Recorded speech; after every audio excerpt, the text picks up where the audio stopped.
Hello, my dear friends, everyday 10 preposition. আজকে 141 থেকে 150। Agree আপন অর্থ কোনো বিষয়ে একমত হওয়া। Agree upon. They agreed upon the terms, তারা শর্তগুলো নিয়ে একমত হলো। They agreed upon the terms. Apologise for অর্থাৎ কারোর জন্য ক্ষমা চাওয়া বা কোনো কিছুর জন্য ক্ষমা চাওয়া। Apologise for. I apologised for the delay, দেরির জন্য ক্ষমা চাচ্ছি। I apologised for the delay. Apply on মানে প্রয়োগ করা। Apply the cream on your skin, ক্রিমটি ত্বকে লাগাও। ক্রিমটি ত্বকে লাগাও। অ্যাগ্রি উইথ আর্গু উইথ মানে তর্ক করা। আর্গু উইথ অর্থ তর্ক করা।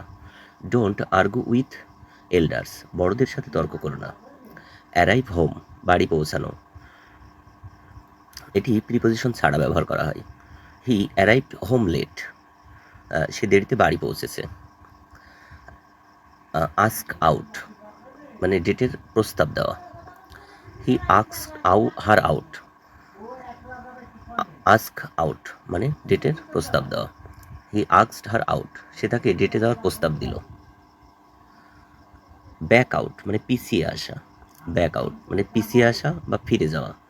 ডোন্ট ব্যাক আউট নাও, এখন পিছিয়ে আসো না। ব্যাক আপ মানে সমর্থন করা। I will back you up, আমি তোমাকে সমর্থন করি। ব্যাক আপ মানে সমর্থন করা। I will back you up. Bank on মানে নির্ভর করা।